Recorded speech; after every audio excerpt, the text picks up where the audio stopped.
Good to see everyone. Good to see so many happy faces. Slightly different perspective for me this morning, but it's good to see the same smiley faces. It is a privilege to stand up here every morning and see this family of people smiling back. I do look forward to it every week, so it's great to see you all.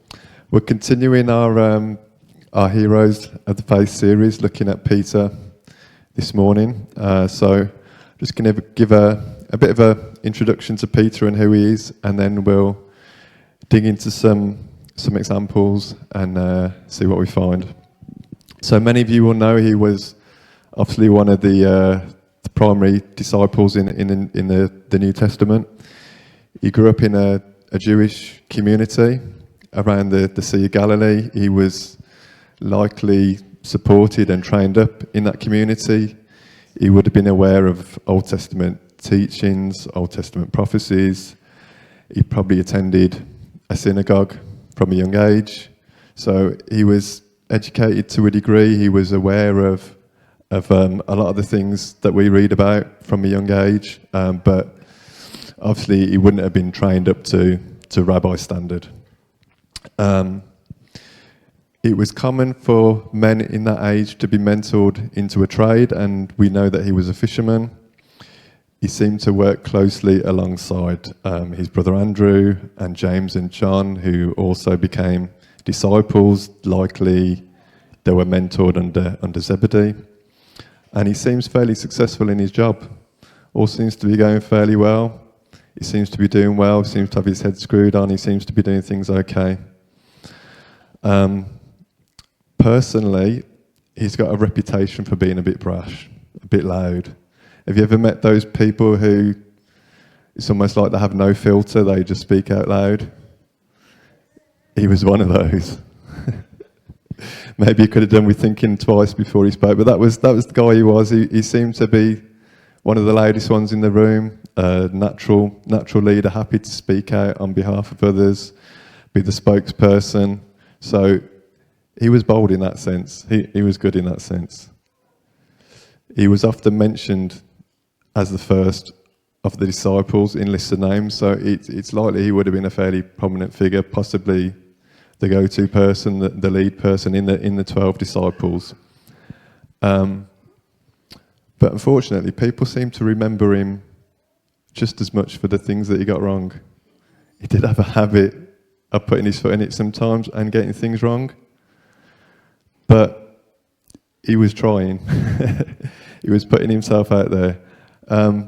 Jesus obviously saw something in him because he was one of those guys he made time, he was always with Jesus, and Jesus included him in his inner circle. There must be something in that. So he was present in many of the key events in Jesus' ministry. He performed miracles himself. He became a bold teacher, a preacher. When the Holy Spirit came at Pentecost, he was the guy who stood up. He was the guy who explained what was going on. He was aware of the context. And it led to 3,000 conversions that day. He went on to become a key figure in guiding the early church.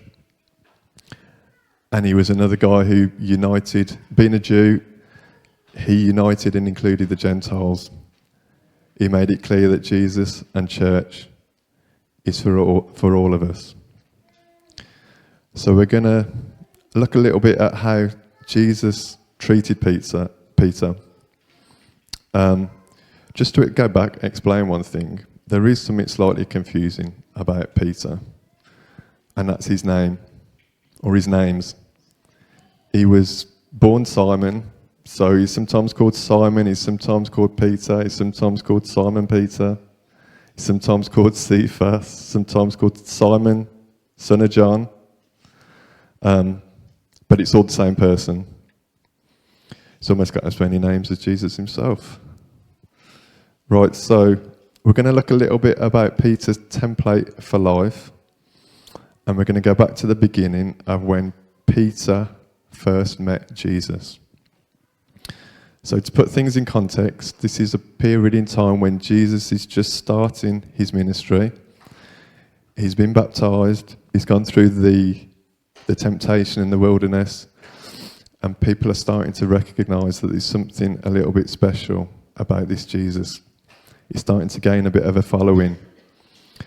And Andrew, Peter's brother, notices this Jesus. Andrew is actually following John the Baptist at the time, and Jesus is out and about, and John the Baptist points him out as being someone special. So Andrew gets a bit closer and wants to learn a bit more about this Jesus. And there must have been something special, because he wanted to introduce his brother Simon to Jesus. We read this in John 1:41. Andrew's met Jesus at this point, and he went to find his brother Simon and told him, "We have found the Messiah." So Jesus arranges a meet-up. They meet each other. So Jesus at this point, he's possibly got half an eye on his future and who he's going to work with and which disciples he's going to pick. And he's introduced to this Peter character, this loud, outspoken, this brash guy. He's aware of Peter. He's aware of all Peter's flaws, all his future flaws. And what happens? You could expect Jesus could look at him and say, "Well, you're a little bit too brash for me. You might want to sort that mouth out. I didn't see you out searching with Andrew. Where were you? You weren't with John the Baptist. I'm not sure if you're into this. I'm not sure if you're really searching for me." He might have even said, "Peter, you probably need to control that temper, mate. You could have someone's ear off with that temper." Or he might have said, "Look, Peter, you're the type of guy, when the going gets tough, I reckon you're probably going to turn your back on me. I'm not sure if you're quite up to standard, mate." So Jesus was aware of Peter's obvious failings. But what happened? Right, I've got a few pictures and a few clips just to try and get us thinking a little bit differently about some of these stories. So can we roll the first clip?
Right, let me explain.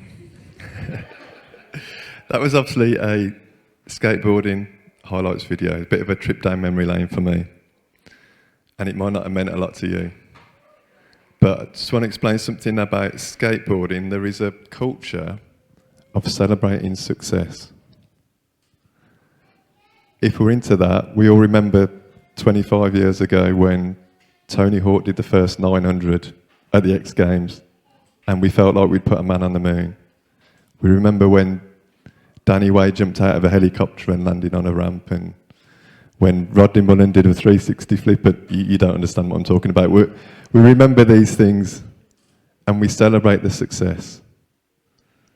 Maybe you don't quite see things the same. Maybe you don't see things from a skateboarder's perspective. But maybe you also don't quite see everything from God's perspective. When God sees us, He knows all our failings. He knows how much hard work we put in to get to this point. He knows when we don't succeed and we don't quite make it. But when He looks at us, He sees our highlights video. And that's what He sees. There's a little verse in Zephaniah chapter 3, verse 17. It's the one all the worship leaders love because it talks about God singing over us. The Lord your God is living among you. He's a mighty Saviour. He will take delight in you with gladness. With His love, He will calm your fears. He will rejoice over you with joyful songs. I can't quite imagine that, God singing out loud over us. But it's written there, that's what He does. That is the heart of God. That is God's perspective on each one of us. He does sometimes challenge us, and He does sometimes correct us, but it's always with the view of your future highlights reel being even better. He wants the best for us. He wants the best for your future. So going back to Peter in John 1:42, Andrew brought him to Jesus, who looked at him and said, "You are Simon, son of John. You will be called Cephas," which is translated as Peter. So Jesus' first response was to discard Peter's failings. He's not telling Peter everything in the future, but he's basically saying, you're enough. I have plans for you. You have a future. I will use you. Peter, obviously, at this point, hasn't earned this favour. He hasn't earned this name. And he doesn't deserve this future. But Jesus freely gave it to him. And Jesus has a future and highlights planned for you, if you're willing to accept His plan. Right, so things didn't change overnight for Peter. A while later, in Luke 5, we have details of another encounter with Jesus. This time, Peter is having a bad day at the office. He's been fishing all night and he's caught nothing. Maybe you've had one of those days. Maybe you've some empathy for this situation. When I was thinking about this, it reminded me of a picture that I took in November last year. Can we have the next picture up, John? I saw this tree one lunchtime, Worley Woods it was, and to me, it just looked a bit dead. It looked like it was on its last legs. I don't know if you've ever been in that situation where you feel a bit bare, feel a bit fruitless, feel a bit cold, maybe forgotten, abandoned. It looked pretty heavily pruned at the time, and I wasn't sure if it was going to last the winter. These other trees about which seem to be flourishing, they're taller, they're greener, and this just looks cold and forgotten. Even the snow just seems to stick to that one tree. I can't even see snow on the other trees. Maybe you've suffered a little bit like this tree for a moment, for a night or a season. if you have, there's a verse for you in Deuteronomy 3:18. Do not be afraid or discouraged, for the Lord will personally go ahead of you. He will be with you. He will neither fail you nor abandon you. Wherever you go, he has been there before. So a couple of weeks ago, I walked past this tree again. Can we have the next picture, John? And I saw this tree again, and I was almost taken aback how much green was on it. Not only did it survive the winter, it seems to be thriving. In fact, it even survived the spring storms. If you look to the right-hand side, that big green tree that was so proudly over it in the winter has fallen over. He's the one that turns graves into gardens, bones into armies, seas into highways. He's the only one who can. Right, back to Peter in the boat, Luke 5, verse 4. When Jesus had finished speaking, at this point he was addressing a crowd, he said to Simon, "Put out into the deep water and let your nets for a catch. Let down your nets for a catch." Simon replied, "We have worked hard all night without catching anything. But because you say so, I will let down the nets." There's some key things in these verses. Obviously, Jesus speaks. Simon listens. He still gets his point of view in. He still lets it be known that he's worked hard. They haven't caught anything. But he does obey. Because you say, I will. When they'd done so, they caught such a large number of fish that their nets began to tear. When Simon Peter saw this, he fell at Jesus' knees. "Go away from me, Lord," he said, "for I am a sinful man." It's an interesting response. How many of us would have said, "Well, this is pretty good. Look at all these fish that we got. I could get used to this abundance. Maybe I could sign this Jesus up to work on the boat every day. That would be useful, wouldn't it?" But no, he was taken aback by the authority of Jesus. He saw a new perspective. Do we recognize his authority, his perspective, or are we trying to fit his abundance into our perspective?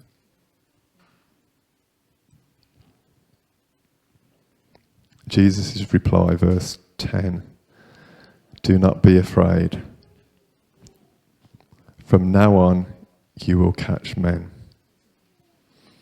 And when they had brought their boats ashore, they left everything and followed him. It's quite a commitment, isn't it? Left everything and followed him. Now, there's a bit of a clue for Peter's template for life in his name. You see, the name Simon means to hear or listening, the one who hears God. And the name Peter, as we heard, means a rock. Obviously, we know there is one Jesus called the rock. So the template is to listen, to hear, and to emulate. In Peter's words, 1 Peter 2, verse 21, God called you to do good. Even if it means suffering, just as Christ suffered for you, he is your example, and you must follow in his steps. Makes us think what we're listening to. So much in this mass content, multimedia age. What do we soak in? What's our go-to? Are we soaking in him every day? The scriptures say you must be holy because I am holy. They don't say you must be holy because it's Sunday, it's for every day of the week. So we're to listen and to emulate. I don't know if you've ever heard of this concept called target fixation. I used to ride a motorbike back in my younger days. And it probably works for cycling as well. But it's this concept that whatever you're looking at, that's what you tend to veer towards. So if you're on a road and there's a tree at the side, if you're just focusing on the tree, you'll tend to veer towards that tree. So we need to be careful what our target is. What are we looking at? Because whatever we soak in, that is our reference point. If we truly want to emulate Jesus, we need to be focused on him. We can't build a halfway house, halfway between him and us, or half on the rock. We can't have a weekend house on the rock. We go on Sundays and we come back the rest of the week. It's all or nothing. To leave all and follow him.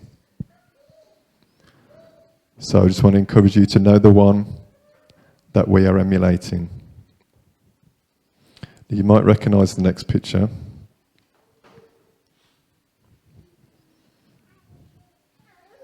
You might be familiar with the outline.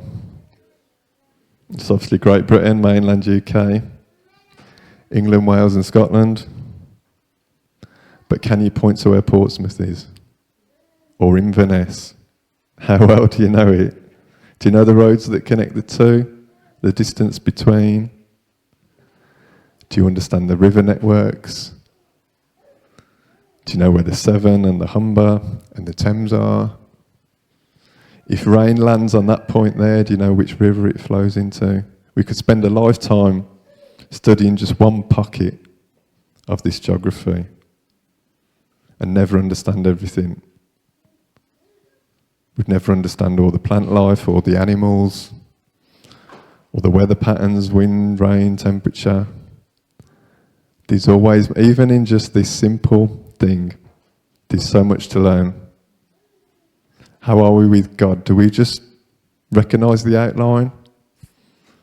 Or do we truly understand his mercy, his love, his grace, his wisdom, his commandments, his word, his promises? So going back, how did Peter know Jesus? He stayed close. He made time to be there. A lot of the key events, he was there alongside Jesus, watching, learning. He was in Jesus' inner circle. We might remember him for getting things wrong sometimes, but he was always there. He was always trying. He was always learning. And when there's rumour and speak and people were wondering who this Jesus was, he was the one in Matthew 16 who knew Jesus. He proclaimed, "You are the Messiah, the Son of the living God." Jesus knew him, and he was bold enough to stand up and speak out. There was this two-way relationship. As Peter drew closer, so did God. See, God had revealed to Peter this truth about Jesus. So we do not have a cold, distant, absent God. He's eager to draw close. The closer we get, the closer he gets. And this is Jesus' plan for Peter. If we look at Matthew 16:18. "Now I say to you that you are Peter," which means rock. "And upon this rock I will build my church, and the powers of hell will not conquer it." So Peter is a rock. the rock that the church is built on is obviously Jesus. He's the foundation, the cornerstone, the reference that aligns all of the rocks. And Peter is to emulate the rock. He's a rock that sits on the rock and builds the church. And in 1 Peter 2 verse 5, we find it's the same for us. You are living stones that God is building into his spiritual temple. You are holy priests. Jesus wants you to partner in building his church. We're living stones. He wants us to be alive, active, aware. He wants us to be priests, a bridge between man and God. And he wants us to work together. See, this Christian walk is not just about the vertical relationship between us and God. We are to love our neighbour as ourselves. We're here to love and support each other. I need you. You need the people sat next to you. We're all in this together. Jesus has a blueprint. It's clearly outlined. We are to work together. Right, I've got one last picture, John. Thank you. Another lunchtime walk, this time Birmingham City Centre. Just a picture of a church, a stone church. But you can see the stones and the rocks that make it up. Each has been extracted from its natural place. It's been formed by a craftsman. It's been chosen. It's been found acceptable. And it's placed to fulfill a planned purpose. Each stone works together in supporting each other. That stone there right in the middle needs the others around it to support it. The one to the side of the arch over the window, that can't hold anything up. If all the other stones in the arch aren't there, it collapses. So we need each other. We need to be active. We all need to be listening and emulating and focused on God. Are you allowing Jesus to shape you? Are you being used? Are you in partnership with God on a daily basis? In partnership and supporting others? Are you aligned to the cornerstone? Willing to surrender your aims for his plan? This is a continuous journey, so every day we must decide, where will you build your life? Where will you build your life? That's a daily choice for each one of us.